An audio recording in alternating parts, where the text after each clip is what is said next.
సాంబశివరావు గారు మీరు ఆగండి. సాంబశివరావు గారు మైనింగ్ స్కామ్ చేసిన పొంగులేటి శ్రీనివాస్ రెడ్డి గారు. Thank you sir. Mining scam చేసిన పొంగులేటి శ్రీనివాస్ రెడ్డి ఈ సభ ఆర్డర్లో లేకపోవటం వలన మాట్లాడాలంటే కూడా కొద్దిగా ఇబ్బందిగా ఉంది. అయినా మీరు స్పీకర్గా ఆదేశించారు కాబట్టి నేను మాట్లాడాలని భావిస్తా ఉన్నాను.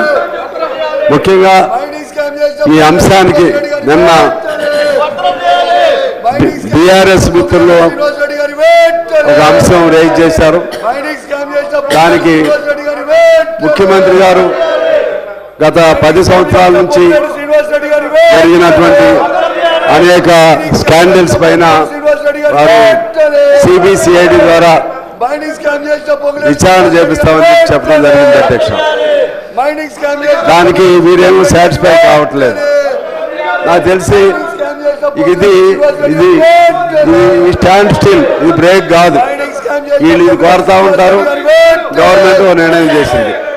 అందుకని గవర్నమెంట్ నిర్ణయాన్ని మంచి అయినా చెడైనా బీఆర్ఎస్ మిత్రులు కూడా పాటించండి. లేకపోతే న్యాయపరమైనటువంటి అంశాలు ఏమైనా ఉంటే వారు న్యాయస్థానాలకు కూడా వెళ్ళొచ్చు. ఎందువల్లంటే హౌస్ కమిటీ అనేది ప్రతి సందర్భంలో కూడా నాకు తెలిసి సాధ్యం కాదు. ఆ రోజుల్లో నేను బయ్యారం ఇష్యూ కూడా రేజ్ చేశాను, అప్పుడు జరగలేదు. అయితే దీనికి ఈ అంశానికి సంబంధించి ఇంక ప్రొలాంగ్ డిస్కషన్ బదులు నేను మిమ్మల్ని కోరుతా ఉన్నాను. అనేక సందర్భాల్లో సభ్యుల్ని ఆర్డర్ తీసుకురావడం కోసం వాళ్ళు విననప్పుడు సస్పెండ్ చేయవచ్చు. మీరు గవర్నమెంట్ నిర్ణయానికి వాళ్ళు కట్టుబడి ఉన్నారు కాబట్టి ఆ 10 సంవత్సరాల సిబిఐసిఐడి ఎంక్వైరీ ఆదేశించారు కాబట్టి దానికి ఇష్టం లేనటువంటి వాళ్ళు ఈ విధంగా సభలో ఈ విధంగా చేయడం వల్ల మాకు అవకాశాలు దెబ్బతింటాయి. అందుకని మీరు సస్పెన్షన్ అనేది ప్రజాస్వామ్య ప్రక్రియలో తప్పేం కాదు. వారిని సస్పెండ్ చేయమని నేను కోరుతా ఉన్నాను అధ్యక్ష.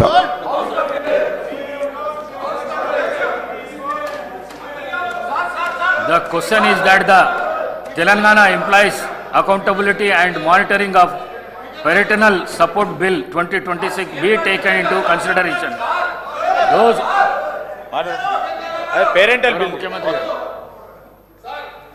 ఒక్కసారి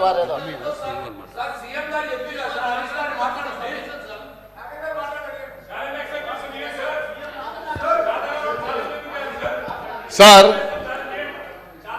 హౌస్ ఆర్డర్లో లేదని ఇక్కడ బీజేపీ సభ్యులు కానీ మన సాంబశివరావు గారు కానీ చెప్పడం జరుగుతుంది. గౌరవ ముఖ్యమంత్రి గారు లేచి వీళ్ళు అడుగుతున్నటువంటి హౌస్ కమిటీ డిమాండ్కి ముఖ్యమంత్రి గారు లేవడం జరిగింది. బాలానగర్లో జరిగినటువంటి భూముల స్కామ్ల విషయంలో కానీ మరి ముఖ్యమంత్రి గారు చాలా కేటగిరికల్గా ఈ హౌస్లో అష్యూరెన్స్ ఇచ్చారు కాబట్టి దాని మీద హౌస్ కమిటీ వేయండి సార్. దాని మీద హౌస్ కమిటీ వేయండి. బాలానగర్లో భూముల మీద జరిగిన దాని మీద హౌస్ కమిటీ వేయండి, స్పష్టత వస్తుంది. ముఖ్యమంత్రి గారు హౌస్లో కేటగిరికల్గా చెప్పారు కాబట్టి due respect to the chief minister దయచేసి మీరు ఇవ్వండి, అది డైరెక్షన్ ఇవ్వండి, మీతో కొడతా ఉన్నాను. Thank you sir.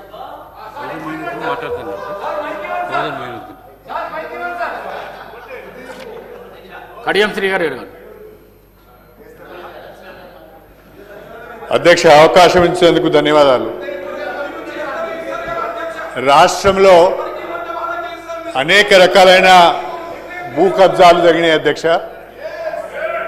అనేక రకాలుగా భూదోపిడీ జరిగింది. ఆనాడు ధరణిని అడ్డం పెట్టుకొని అడ్డగోలుగా అధికారంలో ఉన్న వాళ్ళందరూ 100,000 ఎకరాల భూములను కబ్జా చేసిన అధ్యక్ష. ఈరోజు గౌరవ ముఖ్యమంత్రి గారు చాలా స్పష్టంగా బాలానగర్లో భూ బదలాయింపులు ధరణి అడ్డం పెట్టుకుని చేశారు.